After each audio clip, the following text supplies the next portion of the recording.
Ան Զարուկյան, ես ստիպված էլի պետք է հիշեցնեմ, որ ձեր խմբակցության, չգիտեմ, մի պաշտոն այդ մարդը ինչ է ձեզ մոտ, բայց Հայկ Մարությանը Երևան քաղաքի քաղաքապետ էր, եթե չեմ սխալվում։ Ուզում եմ հիշեցնել, պարոն Զարուկյան, որ ձեր խմբակցության առաջնորդի կամ էլի պաշտոնը չեմ կարող հստակ ասել ինչի,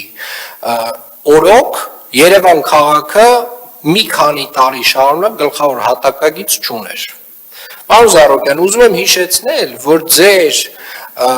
խմբակցության առաջնորդի քաղաքապետ լինելու օրոք Երևանի քաղաքապետը տարատեսակ շինթույլտվություններ է տվել։ Պարոն Զարուկյան, ուզում եմ ձեզ հիշեցնել,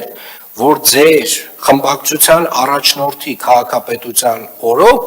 Երևան քաղաքը այդ շինթույլտվություններից, այդ ճարտարապետական հատակագծերի, այդ ճարտարապետական առաջադրանքներից դες մոտավորապես 0 դրամ է հավաքագրել։ Մինչդեռ ես ձեզ ասում եմ, որ 2024 թվականին Երևան քաղաքը հավաքագրել է կառուցապատողներից 24 միլիարդ դրամ, Երևան քաղաքը 2024 թվականին ընդունել է գլխավոր հատակագիծ, որը որ հրապարակել է իր կայքում եւ բոլորին հասանելի է, դուք խոսում եք թափանցիկությունից, պարոն Զարուկյան, Երևան քաղաքը հստակ դրել է տրամաբանություն, թե ինչպես կարող են որոշվել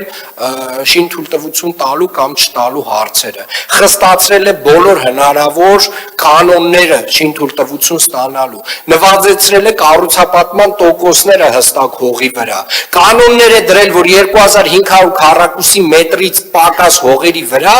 8 հարկից ավել շինթույլտվություն չի կարող տալ բնակելի շինարարության համար, տարատեսակ եւ բազմաթիվ որոշումներ է կայացրել կանաչապատ տարածքների վրա, ով խոսա դուք լռեք։ Այստեղ չէիք այդ ժամանակ, դուք այդ ֆրակցիան եք ներկայացնում, պարոն Զարուկյան։